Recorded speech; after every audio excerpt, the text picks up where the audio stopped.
Three monsters are attacking the small town where the hero lives.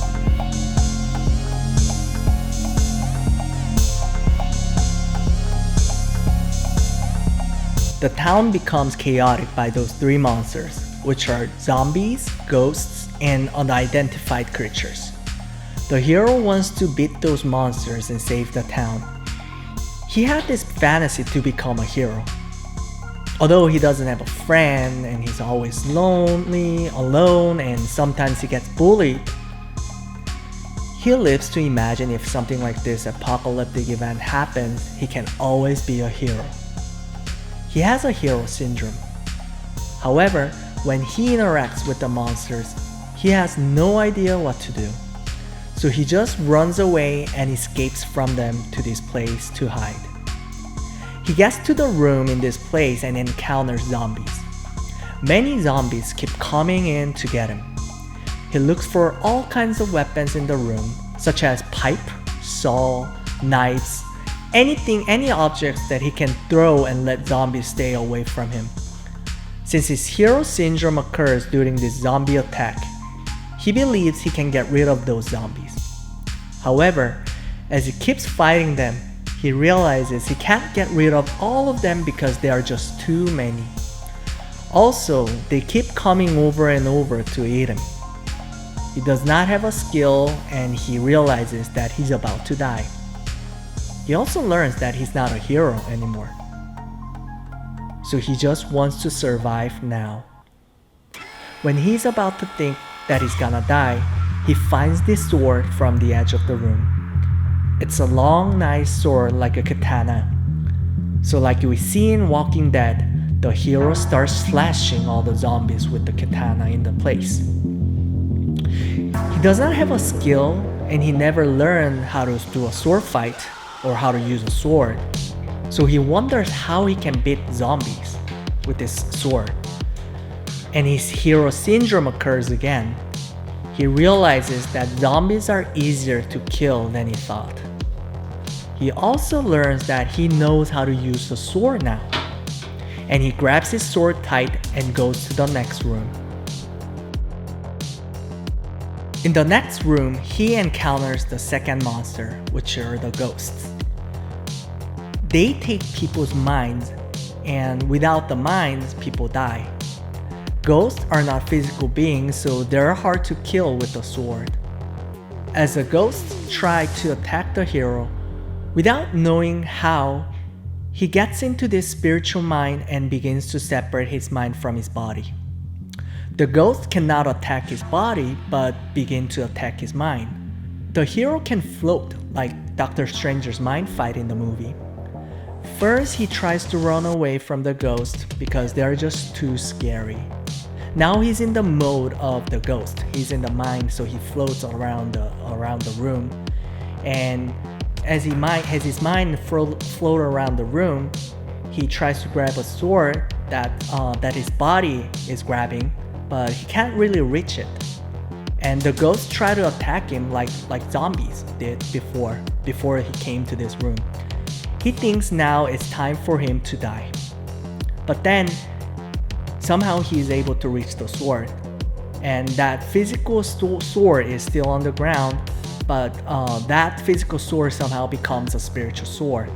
And he grabs it and slashes all the ghosts with it, and finally beats every ghost in the room. His mind goes back to his body and goes to the last room, which he is going to encounter the unknown creatures. The creatures are scary looking monsters/robots like you can see in the movies or TV show like It, Lovecraft Country, Pan's Labyrinth, Anaconda, or iRobot. They're not only powerful but also very smart. So the hero gets attacked and loses his sword. He tries to use his power of separating his mind from the body that he learned from the previous room. And he is able to make a dualism now. But the unknown creatures attack his body, which is separated from his mind, and his spirit, which is mind, cannot come back to the body. So he floats in the room, watching his body is attacked by the unknown creatures. The hero now is trapped in the room where his mind is floating around. He tries to open the door, but he cannot really touch anything tangible. He tries to connect his body from his mind. His body is kinda messy due to the unknown creature's attack, so he tries to figure something out. He realizes that he can't move his body once he truly focuses on his mind. He sees his body is moving, although the body and mind are separated.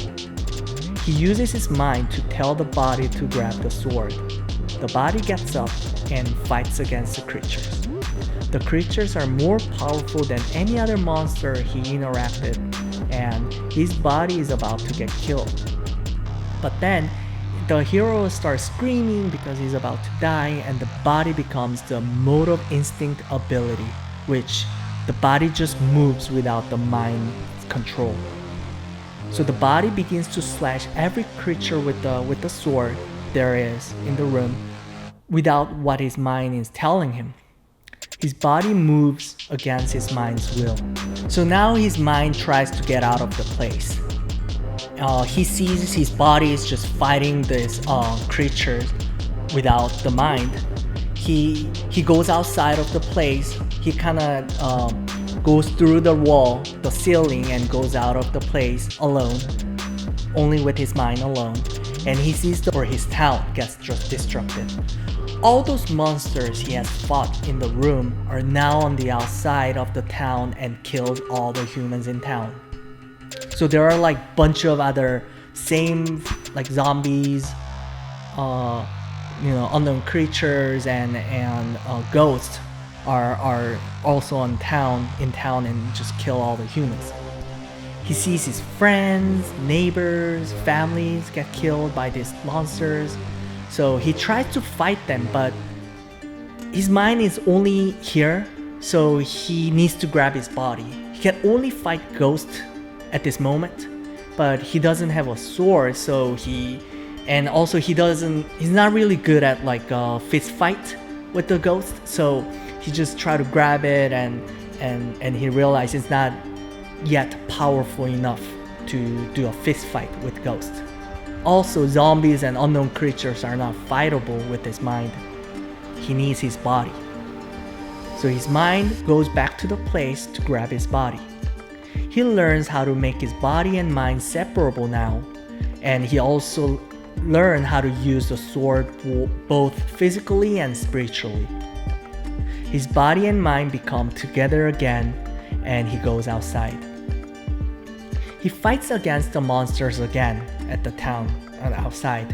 He also learns how to make a spiritual sword to fight the ghost. He becomes more powerful as he fights these monsters. After beating all the monsters in town, notices all the townspeople are dead. He thinks his hero syndrome had made this happen, and he begins to feel guilty about this. So he listens to the radio and learns other towns are also attacked by these monsters. So he decides to leave the town to fight 3 monsters and save people. As he prepares to leave, he meets a group of people who have the similar ability as the hero.